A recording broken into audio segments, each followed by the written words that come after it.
Sebelum ceritanya dimulai, silahkan tulis di kolom komentar dari daerah mana saja teman-teman yang menonton cerita ini. Jangan lupa like dan subscribe agar channel ini bisa semakin berkembang dan bisa mempersembahkan cerita yang lebih menarik lagi. Roda mobil yang dikemudikan Dendi berhenti tepat di depan sebuah rumah yang tampak asri dan terawat. Gerbang besi berwarna hitam itu terbuka lebar, seolah menyambut kedatangan kami dengan tangan terbuka. Inilah rumah Ibu Retno, ibu mertuaku, tempat aku akan dititipkan selama seminggu penuh sementara Dendi harus menyelesaikan tugas dinasnya di luar kota. Kandunganku yang sudah memasuki bulan ke-7 membuat suamiku begitu khawatir untuk meninggalkanku sendirian di rumah kami. Maka, rumah ibunya menjadi pilihan yang paling masuk akal dan menenangkan. Setidaknya, itulah yang kami pikirkan saat itu. Sudah sampai, sayang, ujar Dendi lembut sambil mengusap lenganku. Aku membalasnya dengan senyuman, mencoba meredakan gurat cemas di wajahnya. Dari teras rumah, sesosok wanita parubaya yang masih terlihat bugar berjalan cepat menyambut kami. Itu Ibu Retno. Wajahnya dihiasi senyum hangat yang selalu berhasil membuat siapa saja merasa diterima. Beliau mengenakan daster batik sederhana namun tampak begitu rapi. Rambutnya yang mulai memutih disanggul kecil, menambah kesan keibuan yang agung. Akhirnya sampai juga. Ayo masuk. Atika pasti lelah sekali di jalan. Sapanya ramah, suaranya terdengar begitu tulus. Beliau langsung meraih tanganku, menuntunku keluar dari mobil dengan hati-hati seolah aku adalah barang porselen yang rapuh. Perhatiannya terasa begitu nyata, begitu menenangkan. Dendi tersenyum lega melihat interaksi kami. Rumah ini tidak terlalu besar, namun setiap sudutnya tertata dengan apik. Aroma bunga melati yang samar menguar dari sebuah guci di sudut ruangan, bercampur dengan wangi masakan yang menguar dari arah dapur. Suasananya begitu damai. Ibu Retno sudah menyiapkan segalanya dengan sempurna. Beliau menunjukkan kamar yang akan aku tempati. Kamar itu terletak di lantai bawah, bersebelahan dengan taman kecil di belakang rumah. Jendelanya besar, membiarkan cahaya matahari sore masuk dengan leluasa. Di sudut kamar, sebuah ranjang bayi dari kayu jati sudah berdiri dengan gagah, lengkap dengan kelambu putih bersih dan beberapa mainan gantung yang lucu. Aku terharu melihatnya. Ibu siapkan semua ini untuk cucu ibu. Semoga kamu betah di sini ya, nak, kata Ibu Retno sambil mengelus perutku yang membuncit. Aku hanya bisa mengangguk, terlalu bahagia untuk bisa berkata-kata. Semua kekhawatiranku tentang merepotkan ibu mertua sirna seketika. Aku merasa sangat beruntung memiliki ibu mertua seperti beliau. Setelah membantu Dendi membawa masuk tasku dan memastikan aku nyaman, waktu perpisahan pun tiba. Dendi memelukku erat, mencium keningku lama. Baik-baik di sini ya, sayang. Telepon aku kapan saja. Jangan sungkan minta apapun sama ibu, bisiknya. Aku mengangguk, berusaha menahan air mata. Berat rasanya harus berpisah dengan suami di saat seperti ini. Namun melihat betapa baiknya Ibu Retno, hatiku menjadi sedikit lebih tenang. Dendi kemudian berpamitan pada ibunya, mencium tangannya dengan takzim. Ibu Retno menepuk-nepuk punggung anaknya dengan penuh kasih sayang. Pemandangan itu semakin meyakinkanku bahwa aku berada di tangan yang tepat. Malam pertama ku jalani dengan damai. Ibu Retno memasak makan malam yang sangat lezat, penuh dengan sayuran dan lauk yang katanya baik untuk ibu hamil. Kami makan sambil bercerita banyak hal. Beliau menanyakan tentang perkembangan kandunganku, tentang persiapan kami menyambut si kecil, dan menceritakan kembali kisah-kisah lucu Dendi saat masih kecil. Semua terasa begitu normal dan menyenangkan. Setelah makan malam, beliau bahkan membuatkanku segelas susu hangat. Minum ini, biar tidurmu nyenyak dan bayinya sehat, ujarnya. Aku meminumnya hingga tetes terakhir, merasa disayangi dan diperhatikan. Malam itu, aku tidur begitu pulas, lelap dalam mimpi indah tentang keluarga kecil kami yang akan segera lengkap. Aku merasa aman, terlindungi, dan semua ketakutan yang sempat kurasakan sebelumnya terasa begitu konyol dan berlebihan. Namun, kedamaian itu pecah pada tengah malam. Aku terbangun karena kandung kemihku terasa penuh, sebuah ritual yang sudah biasa bagi wanita hamil sepertiku. Dengan langkah pelan dan masih sedikit mengantuk, aku keluar dari kamar menuju kamar mandi yang terletak di dekat ruang keluarga. Suasana rumah begitu hening, hanya suara detak jam dinding tua yang menggema pelan. Saat aku melintasi lorong, mataku menangkap secercah cahaya dari ruang kerja Ibu Retno yang pintunya sedikit terbuka. Aku pikir mungkin beliau lupa mematikan lampu. Niatku hanya ingin menutup pintunya agar tidak ada nyamuk yang masuk. Namun, saat tanganku hampir menyentuh gagang pintu, aku berhenti. Aku melihat Ibu Retno ada di dalam. Beliau tidak sedang tidur. Beliau duduk tepekur di kursi kerjanya yang terbuat dari kayu ukir, membelakangiku. Di tangannya, ia memegang sebuah bingkai foto kecil. Awalnya aku mengira itu adalah foto almarhum suaminya, atau mungkin foto Dendi saat masih bayi. Rasa penasaran membuatku sedikit mengintip dari celah pintu. Ibu Retno tidak menyadari kehadiranku. Beliau begitu larut dalam dunianya sendiri. Tangannya yang keriput mengelus permukaan kaca foto itu dengan gerakan yang lambat. Betapa terkejutnya aku saat menyadari foto apa yang sedang dipegangnya. Itu bukan foto suaminya. Itu adalah foto seorang bayi yang baru lahir, terbungkus selimut putih. Bayi yang mungil dan tampak begitu rapuh. Aku tersenyum sejenak, mengira mungkin itu adalah foto Dendi. Namun senyumku memudar saat aku melihat ekspresi di wajah Ibu Retno, saat cahaya lampu meja menerpanya. Wajah yang beberapa jam lalu terlihat begitu hangat dan penuh kasih sayang, kini tampak begitu berbeda. Tidak ada senyum bahagia di sana. Tidak ada tatapan rindu seorang nenek. Yang kulihat adalah tatapan yang dingin, tajam, dan penuh dengan perhitungan. Bibirnya menyunggingkan senyum tipis yang ganjil, senyum yang tidak mencapai matanya. Matanya menatap foto bayi itu seolah sedang menilai sebuah barang berharga, bukan seorang manusia. Ada kilat aneh di matanya, kilat yang membuat bulu kuduku meremang. Aku tidak bisa mengartikan tatapan itu, tapi satu hal yang pasti, itu bukanlah tatapan cinta. Jantungku tiba-tiba berdebar kencang. Aku segera menarik diri dari celah pintu, berjalan cepat ke kamar mandi dengan pikiran yang berkecamuk. Apa yang baru saja kulihat? Mungkin aku salah lihat. Mungkin aku hanya mengantuk dan imajinasiku menjadi liar. Aku mencoba meyakinkan diriku sendiri, namun bayangan tatapan dingin Ibu Retno itu terus menghantuiku, menanamkan benih kecurigaan pertama di dalam hatiku yang sebelumnya begitu tenang. Pagi menjelang, membawa serta cahaya matahari yang cerah seolah ingin menghapus semua kegelisahan yang kurasakan semalam. Aku mencoba mengabaikan kejadian aneh di ruang kerja itu, menganggapnya hanya sebagai buah dari imajinasiku yang berlebihan. Kehamilan memang terkadang membuat pikiran menjadi tidak karuan. Saat aku keluar dari kamar, aroma nasi goreng yang sedap sudah menyambutku. Ibu Retno sedang menata meja makan dengan senyumnya yang biasa, senyum yang hangat dan menenangkan. Wajahnya kembali seperti yang kukenal, tidak ada jejak tatapan dingin yang kulihat tadi malam. "Selamat pagi, Atika. Bagaimana tidurmu semalam?" "Nyenyak," sapanya ceria. "Pagi, Ibu." "Alhamdulillah nyenyak sekali," jawabku, memaksakan seulas senyum. Aku memutuskan untuk tidak memikirkannya lagi. Mungkin aku memang salah. Namun, memasuki hari kedua, perhatian yang pada awalnya terasa menenangkan itu perlahan mulai berubah menjadi sesuatu yang menyesakan. Semuanya dimulai setelah sarapan. Aku duduk di sofa ruang keluarga, membuka ponsel untuk membalas pesan dari Dendi dan beberapa teman yang menanyakan kabarku. Belum lama aku menggulir layar, Ibu Retno datang menghampiriku sambil membawa segelas jus berwarna hijau pekat. "Ini, diminum dulu jusnya, Nak. Resep turun-temurun dari nenek ibu, bagus sekali untuk menguatkan janin," katanya sambil meletakkan gelas itu di meja. "Terima kasih banyak, Ibu," jawabku. Saat aku hendak kembali fokus pada ponselku, Ibu Retno berdeham pelan. "Atika, sebaiknya jangan terlalu lama bermain ponsel. Kata orang tua dulu, radiasinya itu tidak baik untuk perkembangan otak bayi di dalam kandungan," ujarnya dengan nada lembut namun tegas. Aku sedikit terkejut. Aku tahu ada beberapa mitos tentang itu, tapi dokter kandunganku tidak pernah melarangnya. Namun, demi menghormati beliau, aku mengangguk dan meletakkan ponselku. "Baik, Ibu." Sejak saat itu, setiap kali aku memegang ponsel, Ibu Retno akan selalu datang dengan berbagai alasan. Entah itu mengajakku mengobrol, memintaku menemaninya menyiram tanaman, atau membawakanku camilan. Awalnya aku pikir itu hanya bentuk perhatian, tapi lama-kelamaan aku merasa seperti sedang diawasi. Setiap gerak-gerikku seolah berada di bawah pengamatannya. Perhatiannya yang melimpah mulai terasa seperti sebuah sangkar emas yang indah namun membatasi ruang gerakku. Aku tidak bisa lagi dengan leluasa menghubungi Dendi, atau sekadar mencari hiburan di internet. Lalu ada jus herbal itu. Setiap pagi setelah sarapan dan setiap malam sebelum tidur, aku wajib meminumnya. Rasanya aneh, sedikit pahit dan meninggalkan sisa rasa getir di lidah. Aku mencoba menolaknya dengan halus pada hari kedua, mengatakan bahwa aku sedikit mual. Tapi Ibu Retno bersikeras. "Justru ini untuk menghilangkan mualmu, Nak." Dipaksa sedikit tidak apa-apa. "Demi cucu Ibu," katanya dengan tatapan yang tidak bisa dibantah. Akhirnya aku meminumnya juga. Anehnya, setelah meminum jus itu, aku sering merasa sedikit pusing dan mengantuk. Tenagaku seolah terkuras.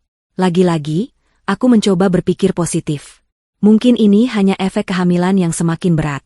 Mungkin tubuhku memang membutuhkan lebih banyak istirahat. Puncak kejanggalanku terjadi pada sore hari ketiga. Seperti biasa, Ibu Retno membawakanku segelas jus hijau pekat itu ke kamar. Aku sedang duduk di tepi ranjang, merasa sangat lelah. Saat aku menerima gelas itu dari tangannya, tanganku sedikit gemetar dan tanpa sengaja sedikit jus itu tumpah ke lantai kayu di samping tempat tidur. Hanya beberapa tetes, tapi cukup untuk membuat noda kecil. Astaga, hati-hati, nak, kata Ibu Retno, sedikit terkejut. Beliau segera mengambil lap dari dapur dan membersihkan tumpahan itu dengan sigap. Aku merasa tidak enak dan meminta maaf berulang kali. Beliau hanya tersenyum dan berkata tidak apa-apa. Setelah meminum jus itu hingga habis, rasa kantuk yang luar biasa langsung menyerangku. Aku memutuskan untuk tidur siang sejenak.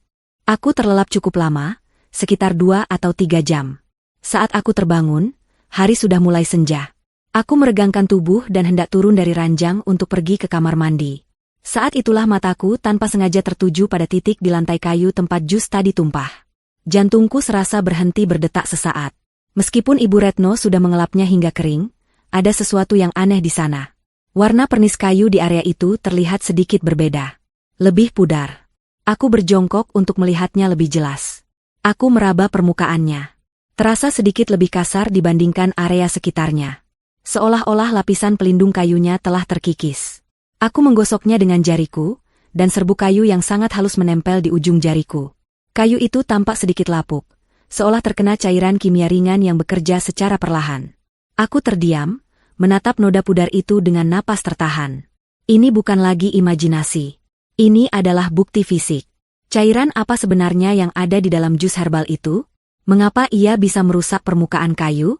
Ribuan pertanyaan menyerbu benakku, membawa serta gelombang ketakutan yang dingin. Senyum hangat Ibu Retno, perhatiannya yang berlebihan, larangannya terhadap ponsel, dan jus misterius itu, semuanya tiba-tiba terhubung menjadi sebuah pola yang mengerikan. Aku tidak lagi merasa aman di rumah ini. Perhatian yang selama ini kuterima bukanlah kasih sayang, melainkan sebuah kendali. Dan aku, bersama bayi di dalam kandunganku, adalah pusat dari kendali itu. Aku harus mencari tahu apa yang sebenarnya terjadi, sebelum semuanya terlambat. Ketakutan adalah benih. Sekali tertanam, ia akan tumbuh dengan cepat. Akarnya menjalar ke setiap sudut pikiran, mencekik logika dan menumbuhkan paranoia. Benih itu telah ditanam di dalam diriku sejak aku melihat noda pudar di lantai kayu kamarku. Sekarang, benih itu telah tumbuh menjadi pohon yang rimbun. Dahannya yang berduri menggores setiap ketenangan yang tersisa di hatiku.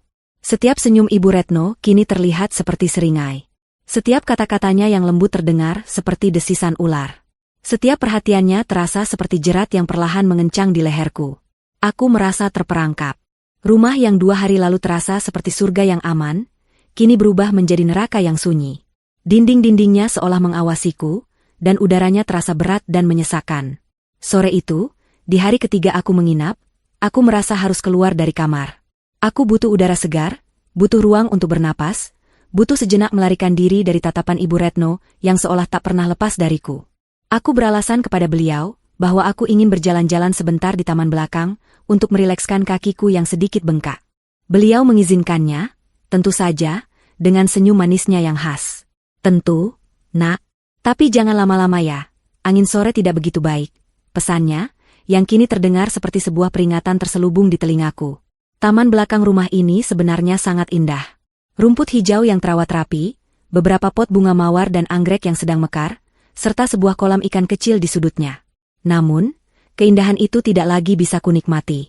Mataku justru tertuju pada hal-hal lain. Pada beberapa daun mawar yang layu dan menghitam, pada air kolam yang dasarnya sedikit keruh, pada bayangan panjang pepohonan yang seolah ingin menelanku.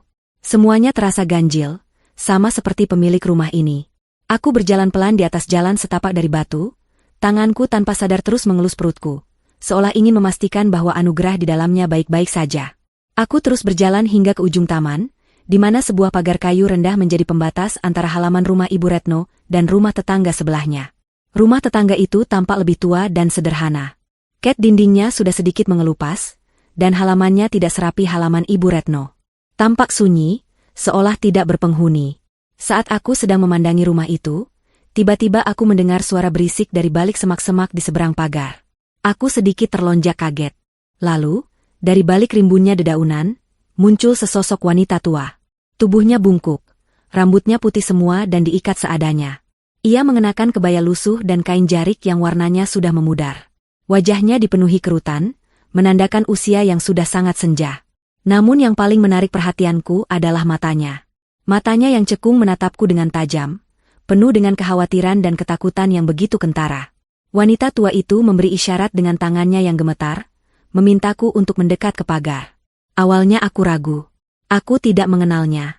Tapi ada sesuatu dalam tatapannya, semacam urgensi yang membuat kakiku melangkah mendekat tanpa kusadari.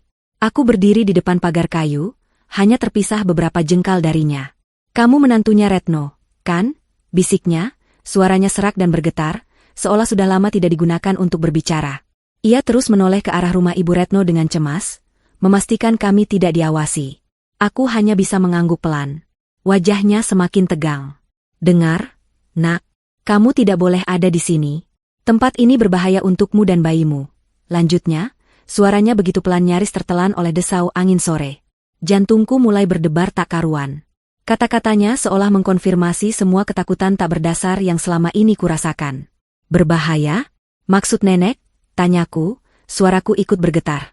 Nenek itu menggelengkan kepalanya dengan cepat, matanya memancarkan ketakutan yang murni. "Tidak ada waktu untuk menjelaskan sekarang. Dia selalu mengawasi," bisiknya lagi, matanya melirik liar ke arah jendela-jendela rumah Ibu Retno. "Jangan tinggal di sini. Jangan percaya apapun yang dia katakan. Jangan minum apapun yang dia berikan." Setiap katanya seperti palu godam yang menghantam kepalaku. Jangan minum apapun yang dia berikan. Kalimat itu langsung mengingatkanku pada jus herbal misterius dan noda lapuk di lantai kamarku. Tubuhku terasa dingin. Jadi ini nyata. Aku tidak berhalusinasi. Tapi saya harus bagaimana, Nek? Suami saya sedang di luar kota, kataku putus asa. Nenek itu menatapku lekat. Ada secercah keberanian dan tekad di matanya yang sayu. "Dengar baik-baik. Malam ini, setelah dia tidur, keluarlah dari rumah. Datanglah ke rumahku. Pintunya tidak akan nenek kunci. Akan kutunjukkan sesuatu padamu," katanya. "Sesuatu? Sesuatu apa, Nek?" Nenek itu mencondongkan tubuhnya lebih dekat ke pagar. "Ayo malam ini kamu menginap di rumahku, akan kutunjukkan sesuatu dari lantai 2 rumahku. Sesuatu yang akan membuatmu mengerti segalanya." Aku terdiam, mencoba mencerna kata-katanya. Menginap di rumah orang asing yang baru kutemui, tapi intuisi dan semua kejanggalan yang kualami mendorongku untuk mempercayainya. Dia adalah satu-satunya harapan yang kumiliki saat ini. Baru saja aku hendak membuka mulut untuk menyetujuinya, sebuah suara yang familiar namun terdengar begitu dingin memecah keheningan. "Andini, sedang bicara dengan siapa, Nak?" Itu suara Ibu Retno. Aku dan nenek itu sama-sama terlonjak kaget. Kami menoleh serempak ke arah sumber suara. Di sana, di ambang pintu belakang, Ibu Retno berdiri sambil berkacak pinggang. Senyum manis masih terpasang di wajahnya, tapi matanya tidak tersenyum sama sekali. Matanya menatap tajam ke arah nenek asih, tatapan yang penuh dengan kebencian dan ancaman yang tak terucap. Udara di sekitar kami terasa membeku. "Ayo masuk, udaranya dingin. Tidak baik untuk bayimu," lanjut Ibu Retno, nadanya masih lembut, tapi terdengar seperti perintah mutlak. Nenek asih menatapku untuk terakhir kalinya, matanya seolah berkata, "Ingat pesanku." Kemudian, tanpa berkata apa-apa lagi, ia segera berbalik badan dan menghilang di balik semak-semak di halaman rumahnya, meninggalkanku sendirian di bawah tatapan tajam ibu mertuaku. Aku merasa seperti seekor tikus kecil yang tertangkap basah oleh seekor kucing pemangsa. Dengan langkah berat dan jantung yang berdebar kencang, aku berbalik dan berjalan kembali ke rumah, kembali ke sangkar emasku. Kembali ke dalam rumah terasa seperti kembali masuk ke dalam penjara. Setiap langkahku terasa berat. Suasana di dalam rumah yang tadinya hanya terasa mengawasi, kini terasa mencekik. Tatapan Ibu Retno terus mengikutiku saat aku berjalan melewatinya di pintu. Beliau tidak mengatakan apa-apa lagi tentang pertemuanku dengan nenek asih, dan keheningan itu justru jauh lebih menakutkan daripada amarah. Beliau hanya tersenyum seperti biasa, seolah tidak ada apa-apa, tapi aku tahu, di balik senyum itu, beliau sedang merencanakan sesuatu. Dan aku pun sama. Malam itu, saat makan malam, aku hampir tidak bisa menelan makananku. Setiap suap terasa seperti pasir di mulutku. Aku hanya menunduk, menghindari tatapan Ibu Retno. Pikiranku berkecamuk, menyusun rencana. Aku harus keluar dari sini. Malam ini juga. Pesan nenek asih terus terngiang di kepalaku. Akan kutunjukkan sesuatu dari lantai 2 rumahku. Rasa penasaran dan ketakutan bercampur menjadi satu, melahirkan sebuah keberanian nekat. Aku tidak tahu apa yang akan ditunjukkannya, tapi aku yakin itu adalah kunci dari semua misteri ini. Kamu kenapa, Nak? Kok makannya sedikit sekali? Tidak enak masakannya? Tanya Ibu Retno, suaranya memecah lamunanku. Aku mengangkat wajahku dan memaksakan senyum. Tidak apa-apa, Ibu. Hanya sedikit tidak enak badan. Kepala saya agak pusing. Jawabku, sebuah kebohongan yang kuharap terdengar meyakinkan. Ini adalah bagian dari rencanaku. Wajah Ibu Retno langsung menunjukkan kekhawatiran yang tampak tulus. Meski kini aku tahu itu semua hanyalah topeng. Kalau begitu setelah ini langsung istirahat saja. Biar Ibu buatkan teh jahe hangat untukmu, katanya. Tidak usah, Ibu, terima kasih. Saya hanya perlu tidur lebih awal saja. Tolakku sehalus mungkin. Aku tidak akan meminum apapun lagi dari tangannya. Setelah makan malam, aku langsung pamit masuk ke kamar, beralasan ingin segera beristirahat. Aku mengunci pintu kamarku dari dalam, sesuatu yang belum pernah kulakukan sebelumnya. Aku menyandarkan punggungku di pintu, mengatur napasku yang memburu. Jantungku berdetak begitu kencang, seolah ingin melompat keluar dari dadaku. Aku harus tenang. Demi bayiku, aku harus tenang dan berpikir jernih. Aku mulai bergerak dalam senyap. Aku mengambil tas ransel kecil milik Dendi yang tertinggal di lemari. Aku tidak bisa membawa banyak barang. Hanya dompet, ponsel, dan satu setel pakaian ganti. Aku memasukkannya dengan hati-hati, berusaha tidak menimbulkan suara sedikitpun. Setiap suara derit lantai atau gemerisi kain membuatku membeku di tempat. Telingaku waspada mendengarkan suara dari luar. Aku menatap ponselku. Ingin sekali aku menelepon Dendi dan menceritakan semuanya. Tapi apa yang akan kukatakan? Bahwa ibunya yang selama ini ia puja adalah orang jahat? Bahwa aku akan kabur dari rumahnya di tengah malam, karena seorang nenek asing yang baru kutemui? Dia pasti akan menganggapku stres atau berhalusinasi. Tidak, aku tidak bisa menghubunginya sekarang. Aku butuh bukti. Bukti nyata yang bisa kuperlihatkan padanya. Aku duduk di tepi ranjang, menunggu. Menunggu waktu yang tepat. Menurut nenek asih, aku harus menunggu sampai Ibu Retno tidur. Aku mematikan lampu kamarku, hanya menyisakan lampu tidur kecil yang temaram. Aku duduk dalam kegelapan, memeluk tas ranselku erat-erat. Waktu terasa berjalan begitu lambat. Setiap detik terasa seperti 1 menit. Aku terus melihat jam di ponselku. Pukul 9. Pukul 10. Rumah sudah benar-benar sunyi. Aku memberanikan diri mengintip dari lubang kunci. Lorong di luar tampak gelap dan sepi. Mungkin beliau sudah tidur. Tepat ketika aku berpikir ini adalah waktu yang tepat, tepat ketika aku hendak membuka kunci pintuku, telingaku menangkap sebuah suara. Suara mesin mobil yang berhenti tidak jauh dari rumah. Sangat pelan, seolah pengemudinya sengaja mematikan mesin dari kejauhan. Aku menahan napas. Jantungku kembali berdebar. Siapa yang datang bertamu semalam ini?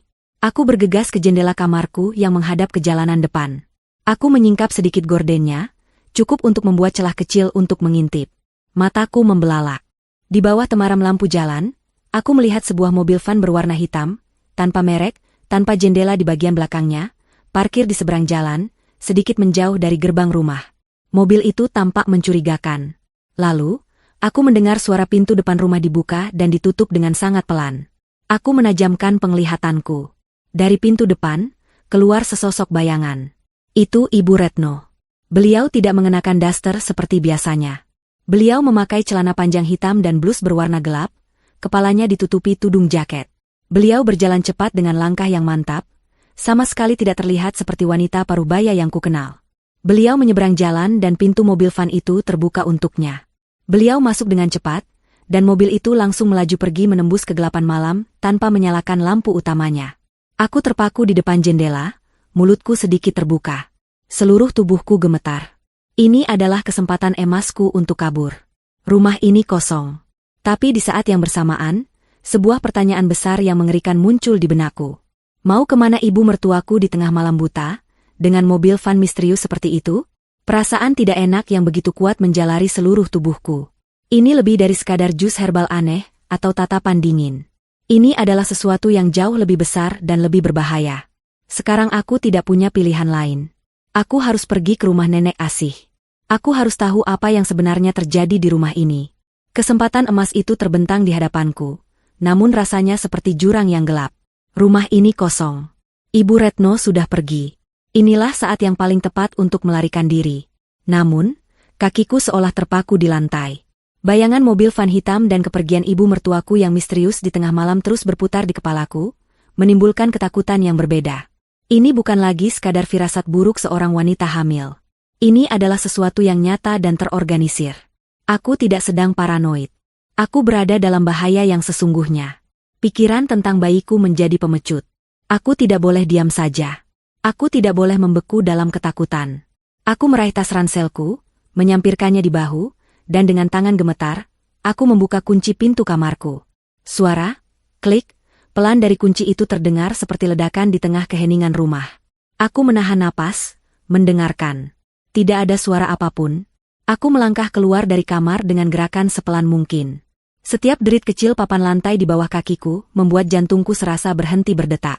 Lorong rumah yang gelap tampak begitu panjang dan mengancam. Bayangan perabotan rumah di bawah cahaya rembulan yang menerobos masuk dari jendela, tampak seperti monster-monster yang sedang mengintai. Aku berjalan menuju pintu belakang yang menuju ke taman, berpikir itu adalah rute teraman. Pintu depan terlalu terbuka, terlalu dekat dengan jalan raya. Saat aku melewati ruang makan, mataku tertuju pada meja. Sisa makan malam kami masih ada di sana, piringku yang isinya nyaris tak tersentuh. Di sampingnya, tergeletak gelas kosong bekas jus herbal yang tadi kupinum. Mendadak perutku terasa mual membayangkannya. Cairan apa yang selama 3 hari ini telah masuk ke dalam tubuhku dan tubuh bayiku? Amarah mulai menyelinap di antara rasa takutku, memberiku kekuatan ekstra untuk terus melangkah. Aku berhasil mencapai pintu belakang tanpa suara. Dengan hati-hati, aku memutar kuncinya dan membukanya. Angin malam yang dingin langsung menyambutku, membuat kulitku meremang. Aku melangkah keluar ke taman, kembali ke tempat di mana peringatan pertama itu datang. Aku berlari kecil melintasi rumput yang basah oleh embun, menuju pagar kayu rendah di ujung halaman. Aku tidak berani menoleh ke belakang, takut jika tiba-tiba aku melihat sosok Ibu Retno sudah berdiri di pintu sambil tersenyum dingin. Aku memanjat pagar kayu itu dengan susah payah. Perutku yang besar membuat gerakanku menjadi canggung dan lambat.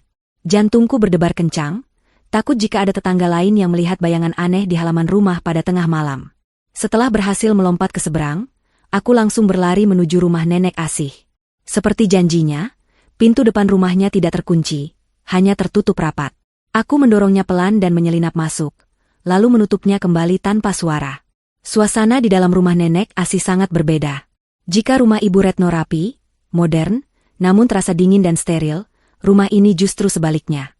Terasa penuh sesak dengan perabotan tua, tumpukan buku, dan pajangan-pajangan antik. Ada aroma minyak kayu putih dan bunga kering yang samar, aroma khas rumah orang tua.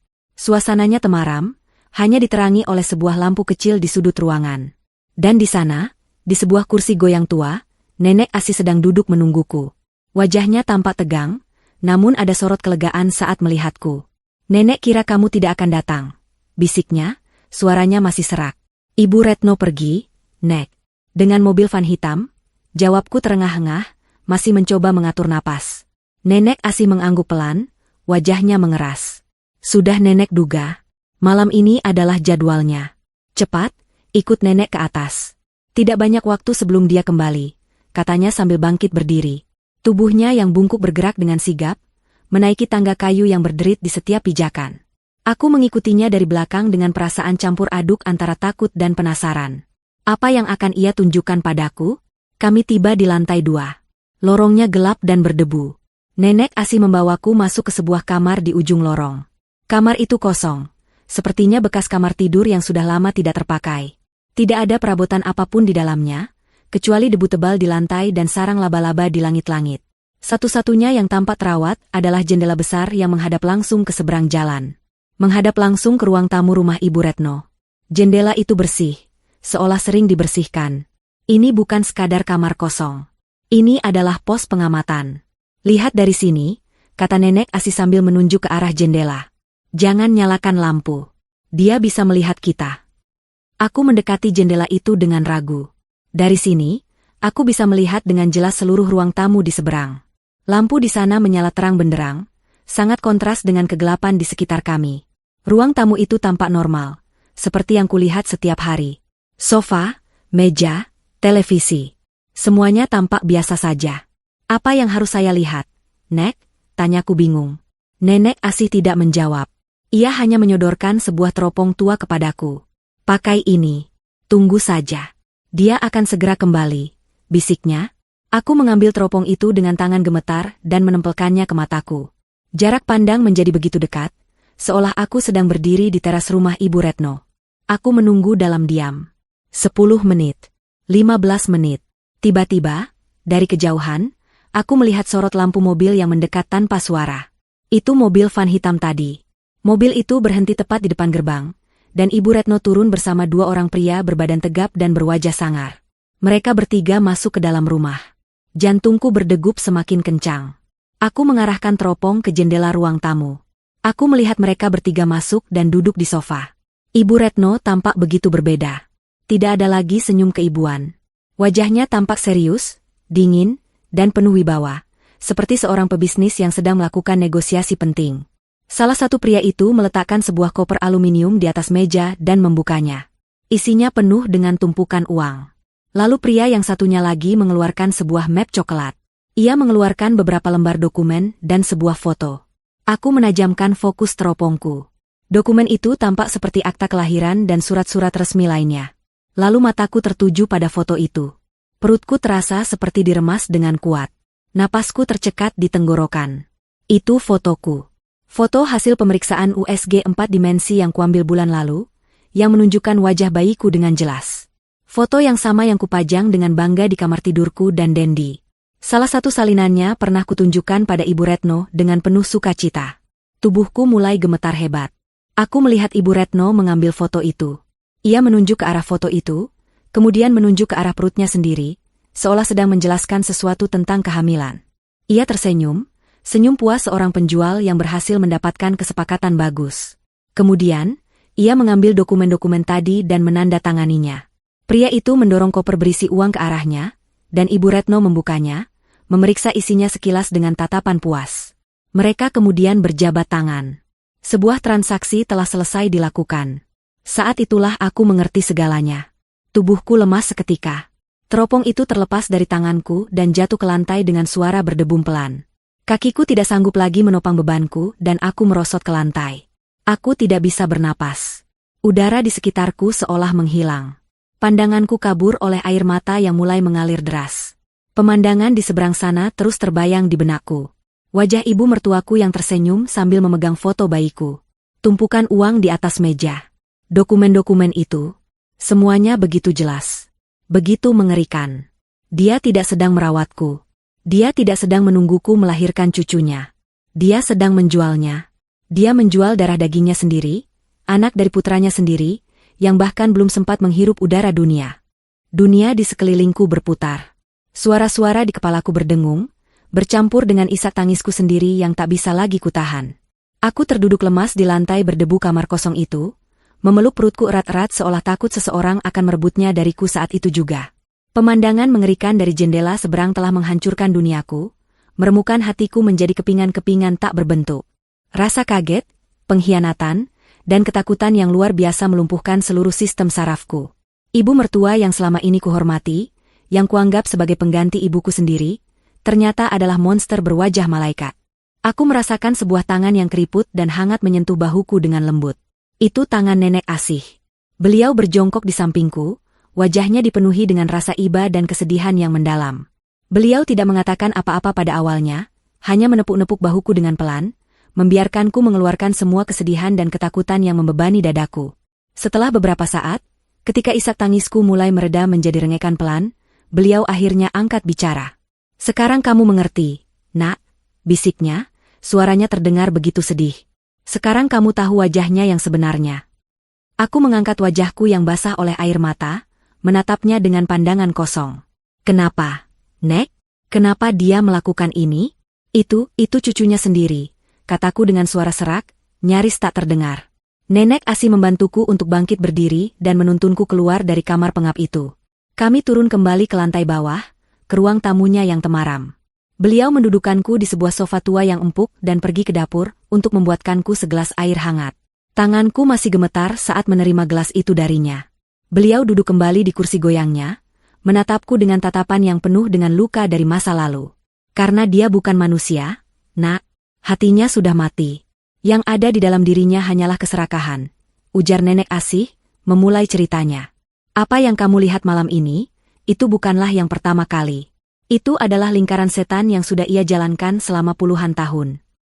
Nenek Asih menarik napas panjang, matanya menerawang jauh, seolah sedang melihat kembali kenangan pahit yang coba ia kubur dalam-dalam. Korban pertamanya adalah putriku sendiri, cucu perempuanku. Aku terkesiap mendengarnya. Aku menatapnya tak percaya. 20 tahun yang lalu, lanjut Nenek Asih, putriku, Santi, mengalami hal yang sama sepertimu. Ia sedang hamil tua, dan suaminya harus bekerja di luar pulau. Retno, yang saat itu baru saja menjanda dan terlihat begitu baik hati, menawarkan diri untuk merawat Santi di rumahnya. Aku dan Santi percaya padanya. Kami pikir dia tulus. Sama sepertimu, Santi juga dirawat dengan sangat baik. Diberi makanan enak, dan juga minuman herbal racikan khusus. Nenek Asih berhenti sejenak, menelan ludah seolah sedang merasakan kembali kepahitan masa lalu. Tepat saat usia kandungannya 9 bulan, Santi mengalami kontraksi hebat di tengah malam. Retno melarang kami membawanya ke rumah sakit. Dia bilang dia bisa menanganinya sendiri, katanya dia punya pengalaman membantu persalinan di kampungnya dulu. Kami bodoh, kami percaya padanya. Proses persalinannya sangat sulit. Setelah berjam-jam, cucuku akhirnya lahir. Seorang bayi perempuan yang cantik.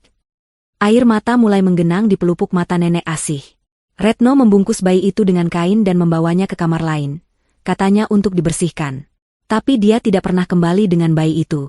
Dia kembali dengan wajah sedih dan mengatakan bahwa cucuku tidak selamat.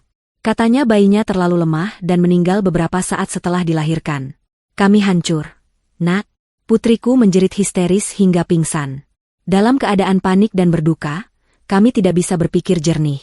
Retno mengurus semuanya. Dia bilang dia sudah menguburkan jasad kecil itu di pemakaman keluarga, agar putriku tidak semakin sedih melihatnya. Kami tidak pernah melihat jasad cucuku. Cerita itu bagaikan sayatan pisau di hatiku. Aku bisa merasakan kepedihan yang sama. Putriku tidak pernah pulih dari kejadian itu. Kesedihan merenggut semangat hidupnya, hingga beberapa tahun kemudian ia menyusul anaknya. Sejak saat itu, aku mulai curiga.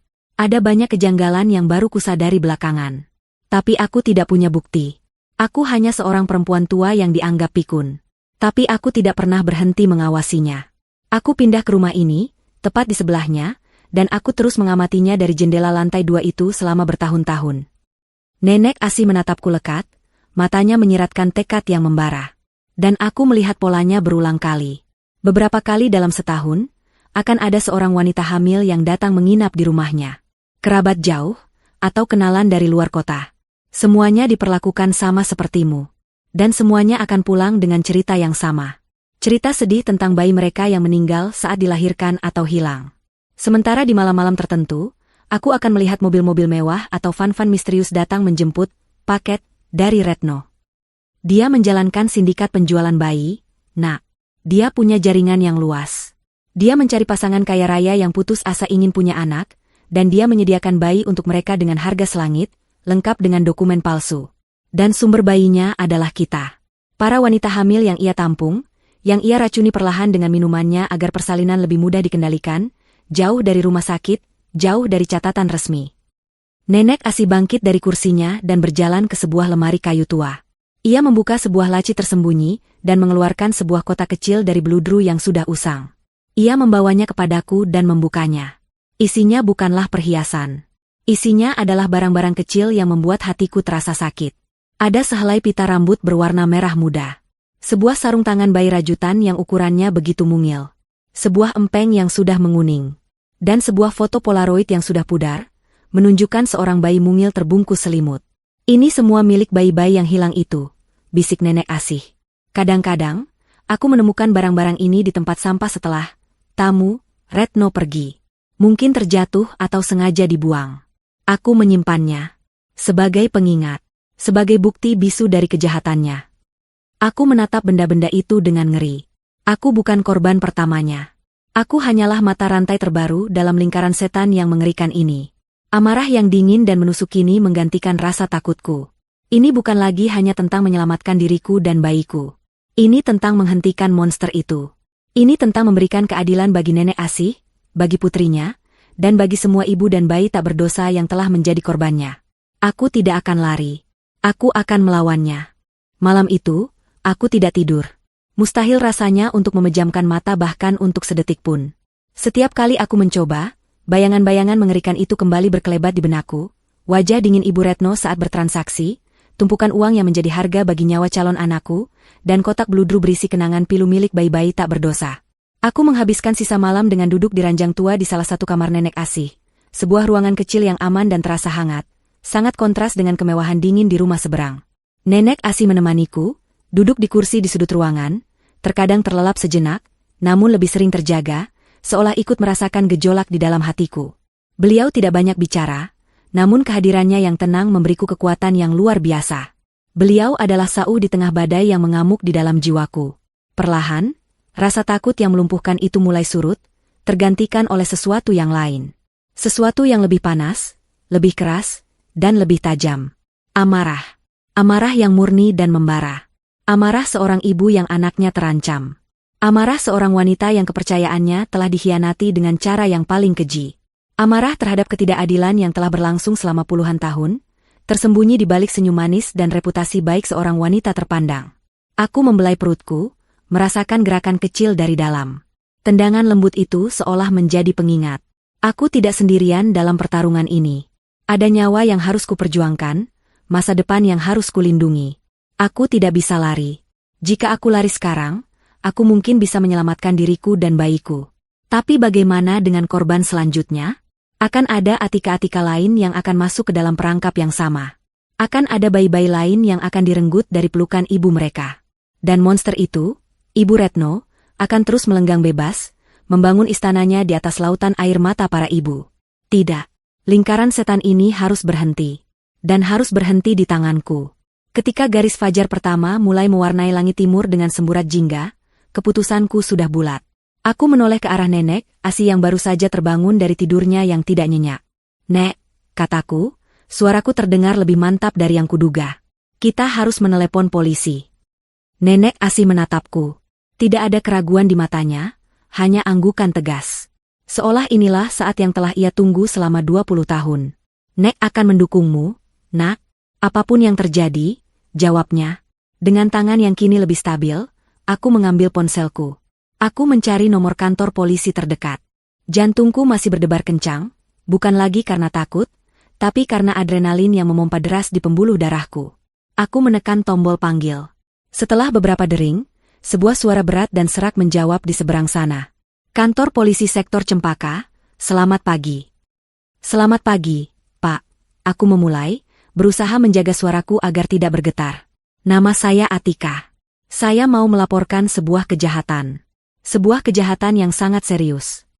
Petugas di seberang sana terdengar sedikit mengantuk. "Baik, Ibu Atika. Bisa dijelaskan kejahatannya apa dan di mana lokasinya?" Aku menarik napas dalam-dalam. Saya dititipkan di rumah ibu mertua saya. Dan saya baru saja menemukan bukti bahwa beliau terlibat dalam sindikat penjualan bayi. Beliau menjual cucunya sendiri. Bayi yang ada di dalam kandungan saya. Keheningan sejenak di ujung telepon. Aku bisa membayangkan petugas itu mengernyitkan dahi, mungkin menganggapku sedang mengigau atau mengalami depresi pasca persalinan dini. "Ibu yakin dengan laporan ibu? Penjualan bayi? Oleh ibu mertua ibu sendiri?" tanyanya, nada skeptis mulai terdengar jelas dalam suaranya. "Mungkin ada kesalahpahaman, Bu. Masalah keluarga sebaiknya." "Ini bukan masalah keluarga," potongku, suaraku sedikit meninggi. Emosi mulai menguasai diriku. Saya melihatnya dengan mata kepala saya sendiri. Tadi malam beliau bertemu dengan pembelinya. Ada transaksi uang, ada dokumen, dan ada foto USG bayi saya di atas meja. Saya tidak gila. "Tenang dulu, Bu, tenang," ujar petugas itu, mencoba menenangkanku. Tapi aku tahu, dia tidak percaya padaku. Dia mungkin berpikir sedang berhadapan dengan wanita hamil yang emosinya tidak stabil. Aku merasa putus asa. Bagaimana aku bisa meyakinkan mereka jika mereka bahkan tidak mau mendengarkan? Melihat kepanikan di wajahku, Nenek Asih segera mendekat dan berbisik di telingaku. "Nak, suruh mereka cek sebuah kasus lama. Kasus keluarga Wijoyo. Katakan pada mereka, Retno adalah perantaranya." Aku mengernyitkan dahi, tidak mengerti. Tapi aku tidak punya pilihan lain. Aku harus mempercayai Nenek Asih. Pak, kataku dengan cepat ke telepon. Saya mohon jangan tutup teleponnya. Tolong dengarkan saya. Ibu mertua saya, namanya Retno Adiwijaya. Tetangga saya bilang, beliau ada hubungannya dengan kasus lama yang tidak terpecahkan. Kasus hilangnya bayi dari keluarga Wijoyo beberapa tahun yang lalu. Beliau yang menjadi perantara adopsi ilegal itu. Keheningan kembali menyelimuti ujung telepon, namun kali ini terasa berbeda. Bukan keheningan karena skeptis, melainkan keheningan karena terkejut. Aku bahkan bisa mendengar suara gesekan kursi dan gumaman pelan di latar belakang. Kasus keluarga Wijoyo adalah kasus besar pada masanya. Sepasang konglomerat yang mengadopsi bayi melalui jalur pribadi, namun beberapa bulan kemudian bayi itu diculik dan tidak pernah ditemukan. Kasus itu menjadi buntu karena sang perantara menghilang tanpa jejak. Setelah hampir 1 menit yang terasa seperti 1 jam, suara petugas itu kembali terdengar, dan kali ini nadanya berubah total. Suaranya menjadi tajam, serius, dan penuh urgensi. Ibu Atika, Anda di mana sekarang? Apakah Anda masih di rumah ibu mertua Anda? Tidak, Pak. Saya berhasil kabur dan sekarang ada di rumah tetangga saya. Jawabku lega. Bagus. Tetap di sana. Jangan kemana-mana. Jangan coba menghubungi ibu mertua Anda atau siapapun. Kunci semua pintu dan jendela. Saya ulangi, jangan bergerak dari lokasi Anda sekarang. Kirimkan alamat lengkap Anda melalui pesan teks ke nomor ini. Tim kami akan segera meluncur ke sana. Suara petugas itu tidak lagi terdengar meremehkan. Kini suaranya dipenuhi otoritas. Tetap di tempat. Jangan kemana-mana. Kami datang.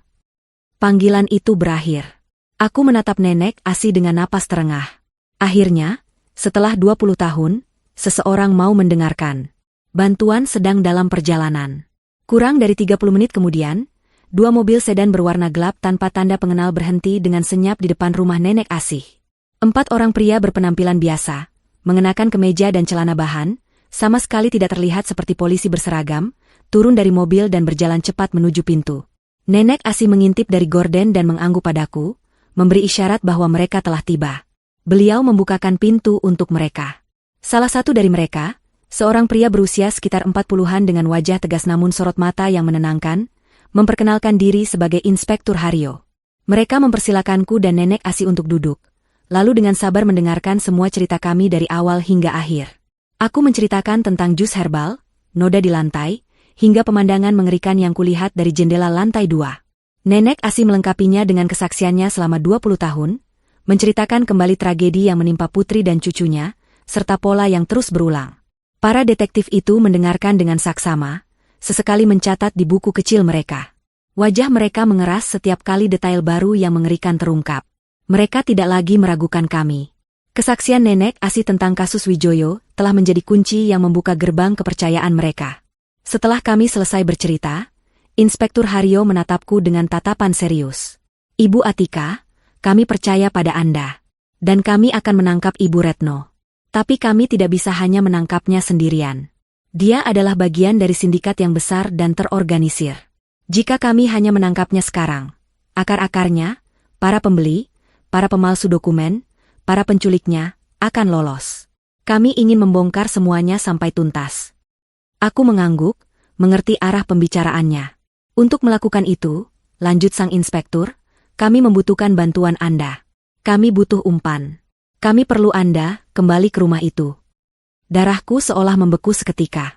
Kembali ke sarang singa itu, kembali berhadapan dengan wanita yang telah menjual bayiku.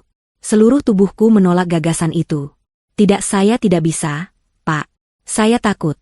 Bisikku, suaraku bergetar. Seorang polwan muda yang sejak tadi diam, Detektif Rina, mendekat dan duduk di sampingku.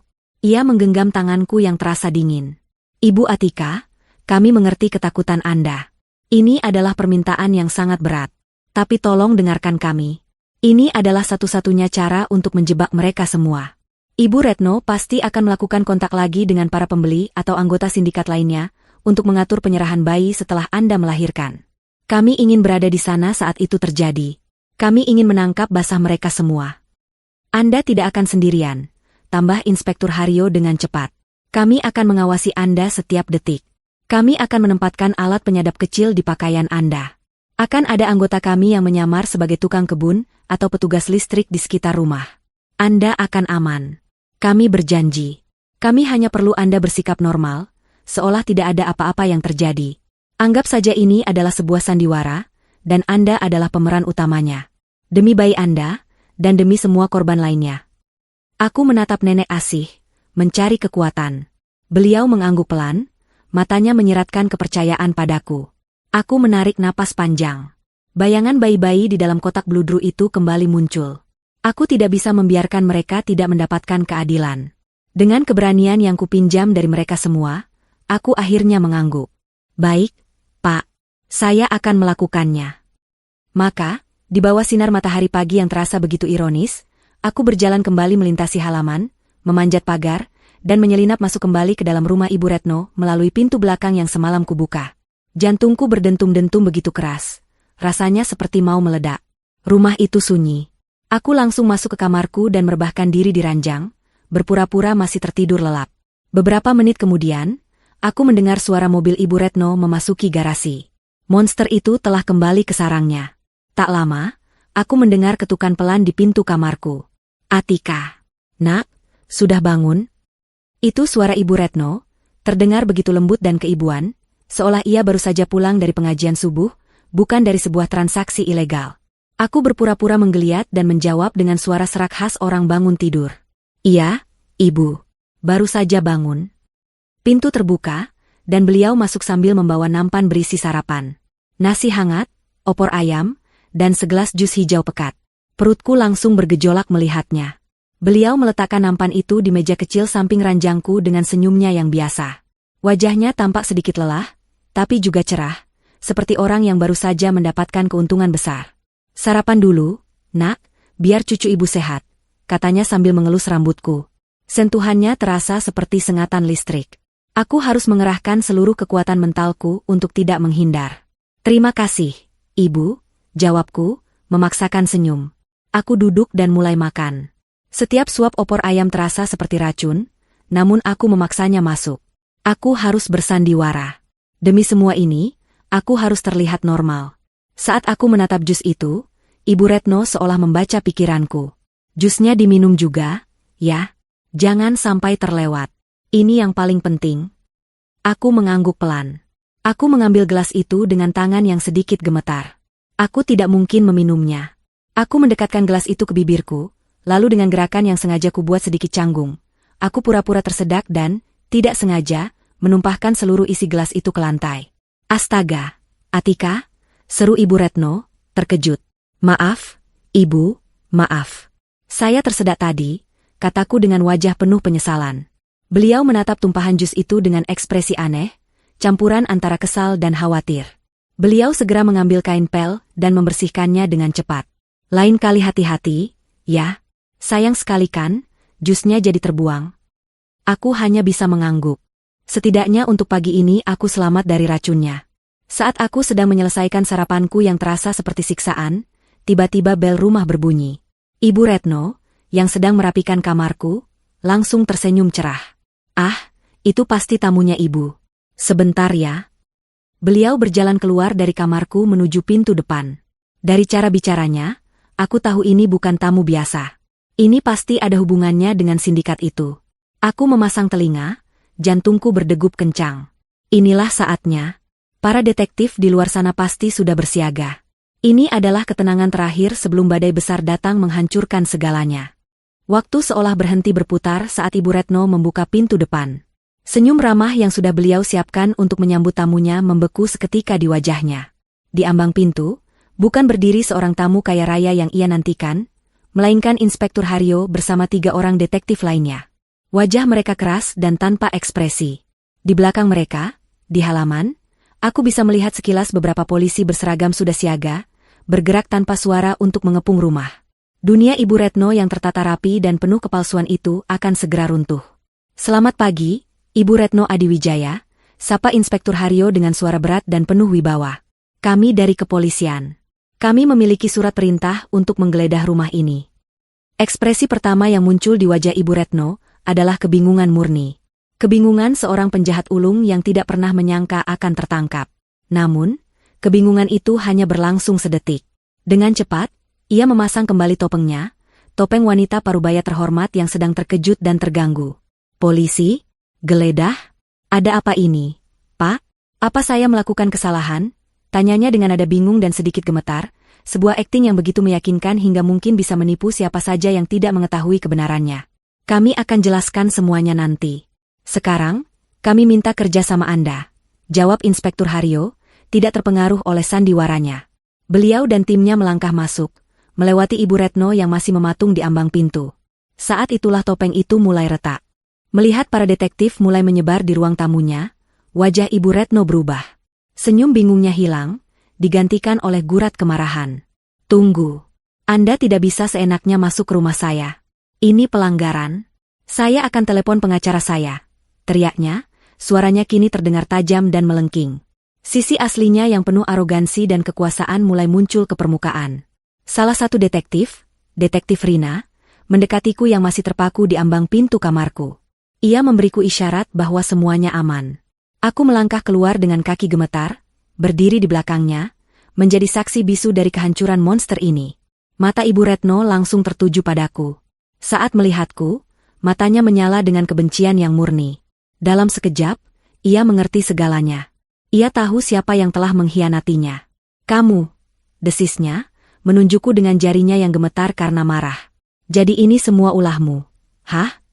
Dasar anak tidak tahu diuntung. Sudah diberi tumpangan, diberi makan, dirawat, ini balasanmu. Memfitnah orang tua? Ia mencoba menerjangku, namun dua orang detektif pria dengan sigap menahan lengannya. Cengkeraman mereka begitu kuat, hingga Ibu Retno tidak bisa bergerak. Topeng keibuannya kini telah benar-benar terlepas, hancur berkeping-keping. Yang tersisa hanyalah wajah seorang kriminal yang marah dan terpojok. Ia meronta-ronta, berteriak-teriak histeris, melontarkan berbagai sumpah serapah dan tuduhan ke arahku. Ia menuduhku gila, menuduhku sengaja ingin menghancurkan nama baik keluarganya. Sandiwaranya begitu hebat, ia memainkan perannya sebagai korban dengan sangat total. Sementara itu, tim penggeledah mulai bekerja. Mereka memeriksa setiap sudut rumah dengan teliti. Awalnya mereka tidak menemukan apa-apa. Ibu Retno adalah penjahat yang cerdas. Tidak ada bukti kejahatan yang ia letakkan di tempat yang mudah ditemukan. Melihat para polisi itu tampak frustrasi, seringai kemenangan yang sinis mulai terukir di wajah Ibu Retno. Sudah saya bilang, kalian tidak akan menemukan apapun. Karena saya tidak bersalah. Kalian semua sudah ditipu oleh perempuan gila ini. Namun, Inspektur Haryo tetap tenang.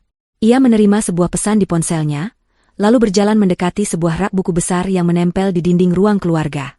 Rak itu penuh dengan buku-buku tebal bersampul kulit. Tampak seperti perpustakaan mini seorang intelektual. Inspektur Haryo mengetuk-ngetuk salah satu sisi rak buku itu. Lalu, ia menarik sebuah buku yang tampak sedikit berbeda dari yang lain.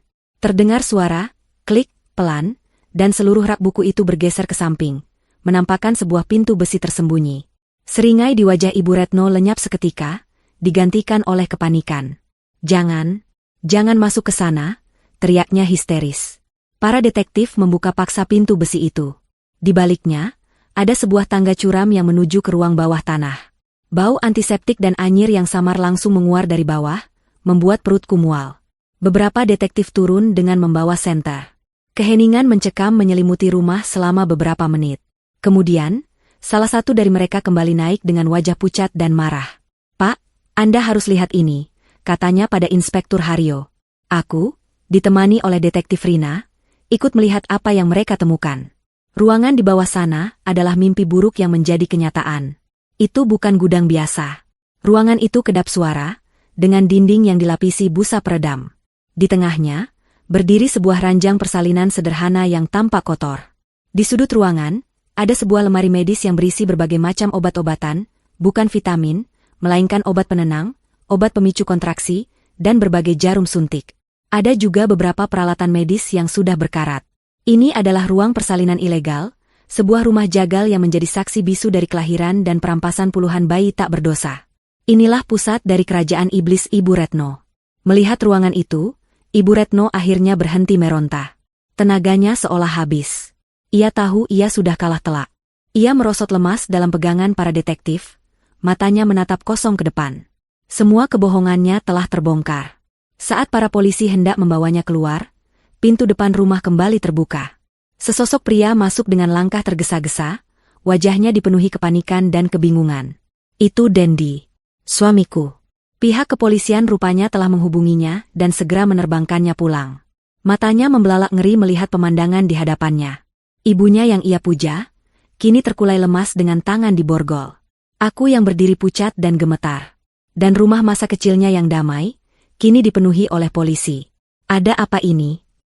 Atika? Ibu? Tanyanya dengan suara bergetar, tatapannya berpindah-pindah dari aku ke ibunya. Melihat kedatangan putranya, percikan harapan terakhir seolah menyala di mata Ibu Retno. Ia segera mengubah ekspresinya menjadi wajah seorang ibu yang teraniaya. Dendi, anakku, tolong ibu, nak, ratapnya, air mata buaya mulai membasahi pipinya. Wanita ini, istrimu ini sudah gila. Dia memfitnah ibu. Dia menuduh ibumu melakukan hal-hal yang keji. Kamu percaya pada ibumu, kan, nak? Tolong ibu. Ia mencoba memainkan kartu terakhirnya, kartu sebagai seorang ibu yang memohon perlindungan dari anaknya. Ia menatap Dendi dengan tatapan memelas, mencoba menarik simpati dan memanipulasi putranya untuk terakhir kalinya. Dendi berdiri di antara kami, terjebak dalam mimpi buruk yang paling tidak pernah ia bayangkan, dipaksa untuk memilih antara ibu yang melahirkannya dan istri yang mengandung anaknya. Dendi berdiri membeku di tengah ruangan, wajahnya pucat pasi.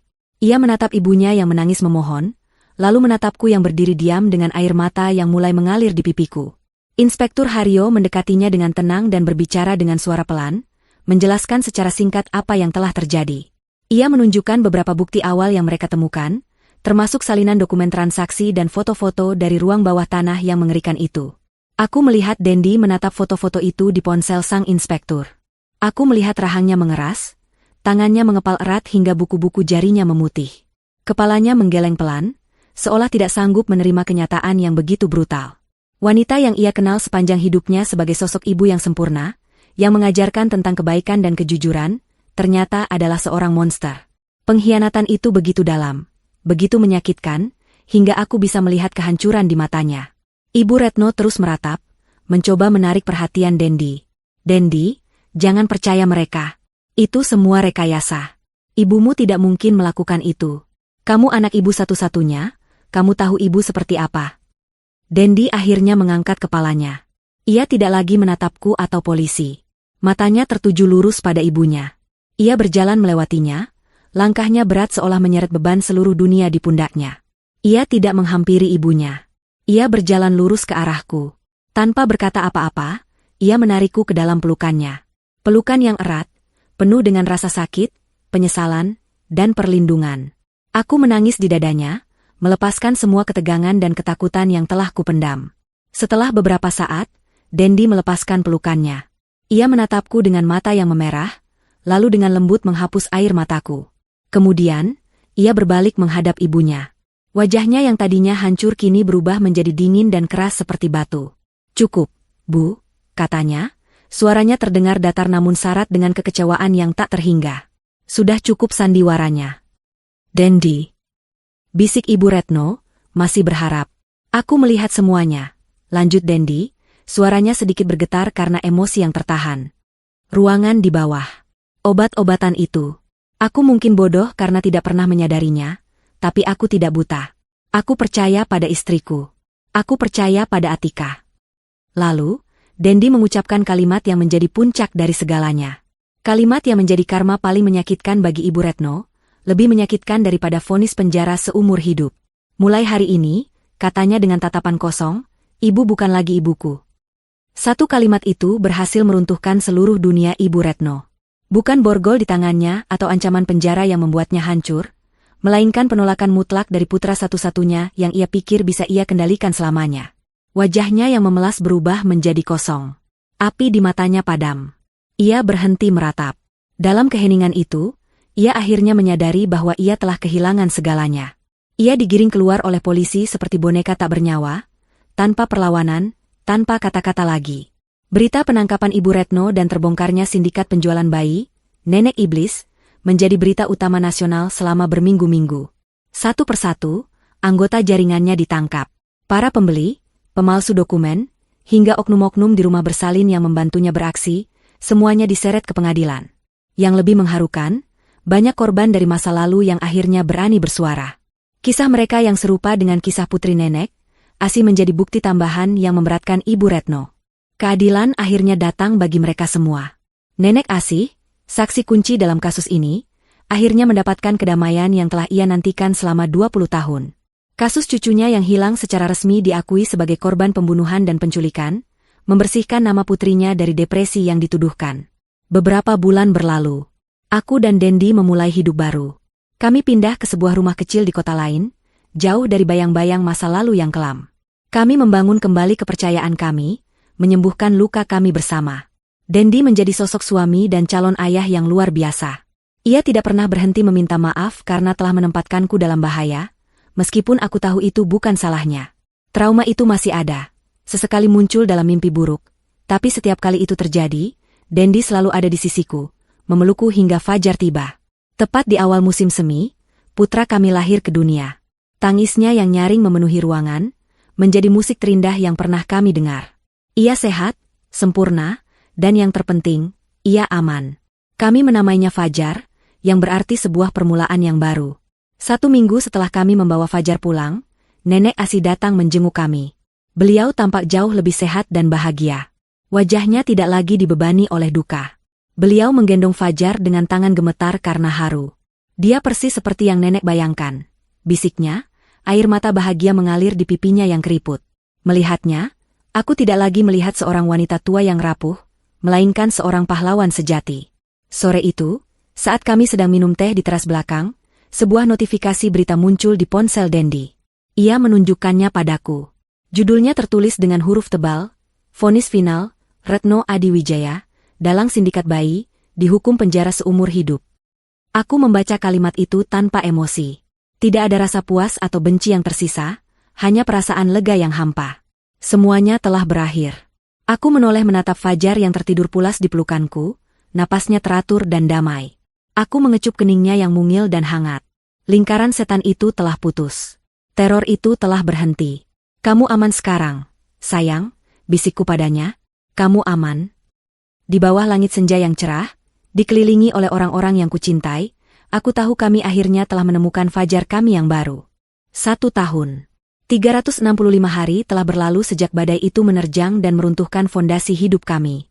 1 tahun sejak topeng itu terlepas dan kebenaran yang mengerikan terungkap. Waktu, yang dulu terasa berjalan begitu lambat dalam cengkraman teror, kini melaju dengan ritme yang baru, ritme yang diisi oleh suara tawa, tangis mungil, dan detak jantung yang damai. Hari ini adalah hari ulang tahun Fajar yang pertama. Dan di taman belakang rumah kami yang baru, di bawah naungan pohon mangga yang rindang, kami merayakannya. Ini bukan pesta yang besar dan mewah. Hanya ada kami bertiga dan seorang tamu yang sangat istimewa, Nenek Asih. Meja kayu di teras dipenuhi dengan makanan sederhana.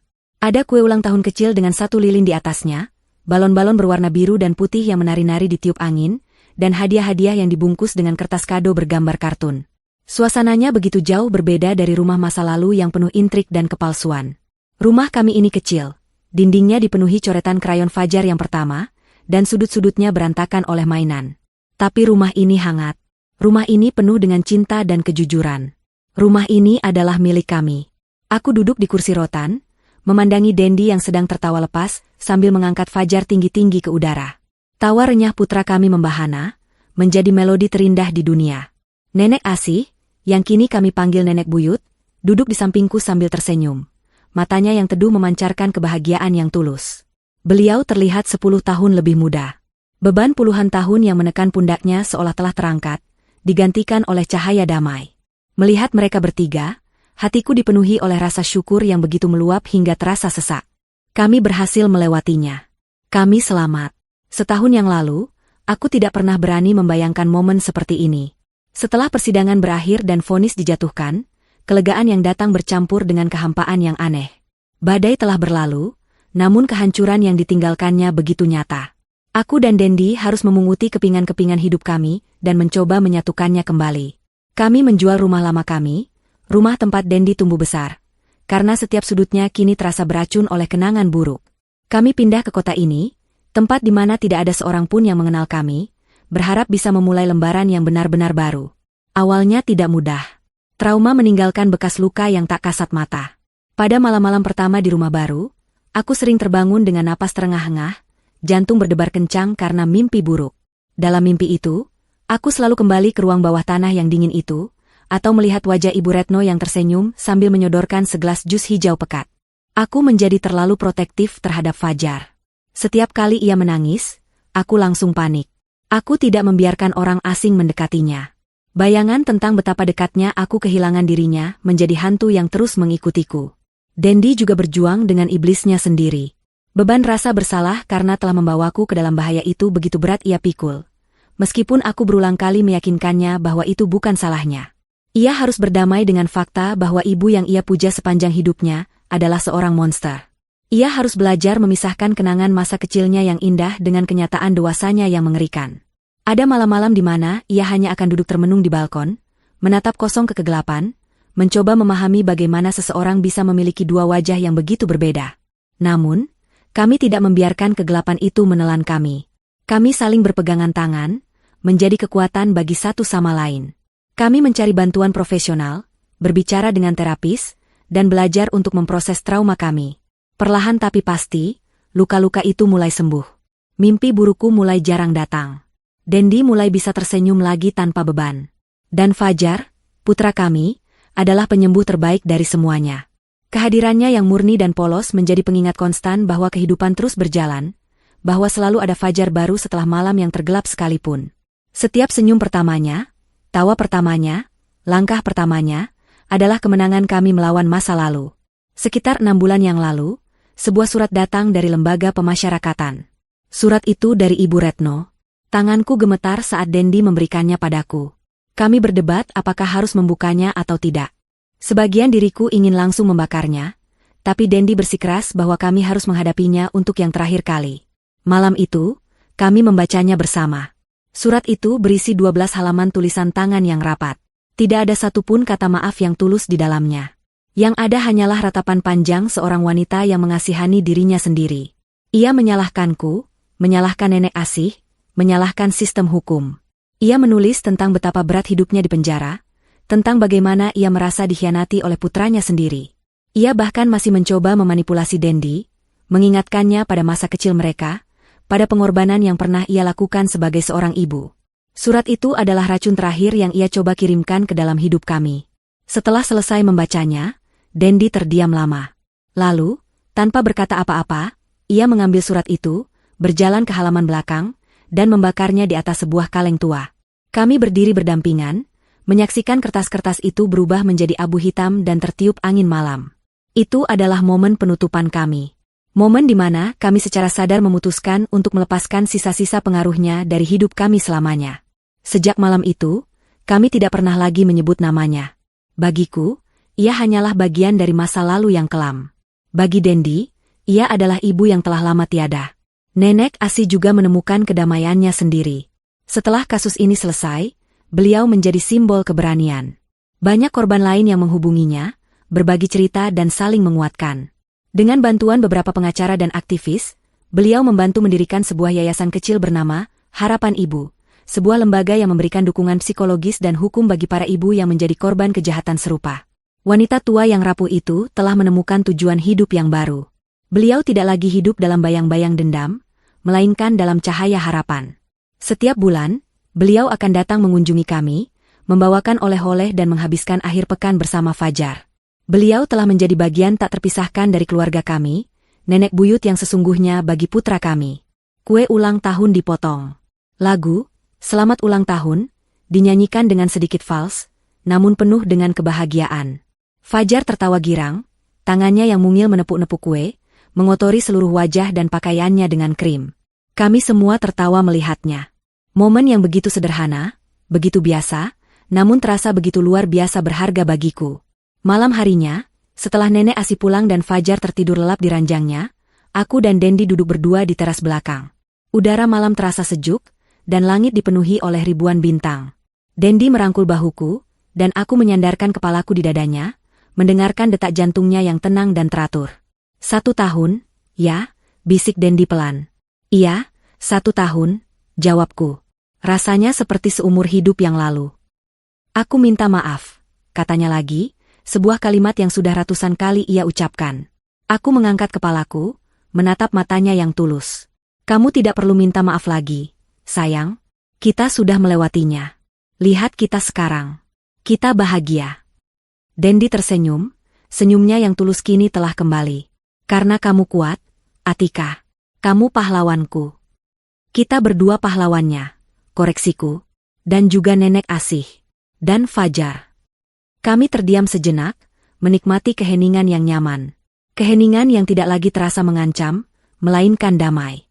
Badai itu mungkin telah merenggut sebagian dari diri kami, meninggalkan bekas luka yang akan selalu ada. Tapi ia juga telah memberi kami sesuatu yang lain. Ia memberi kami kekuatan yang tidak pernah kami tahu kami miliki. Ia mengajarkan kami tentang arti ketulusan dan pengkhianatan. Dan yang terpenting, ia menyatukan kami dengan ikatan yang tidak akan pernah bisa dipatahkan. Aku menatap langit malam yang luas. Langit yang sama yang pernah kusaksikan dengan penuh ketakutan dari jendela kamar Ibu Retno. Namun kini, langit itu tampak berbeda. Langit itu tampak indah dan penuh harapan. Badai telah berlalu, dan langit setelahnya terlihat jauh lebih cerah dari sebelumnya. Di dalam rumah, putra kami tertidur dengan damai, aman dalam dunianya yang mungil. Di sampingku, suamiku memelukku dengan erat, jangkarku di dunia. Kami telah menemukan fajar kami, dan kini kami siap untuk menyambut hari-hari cerah yang tak terhingga di hadapan kami.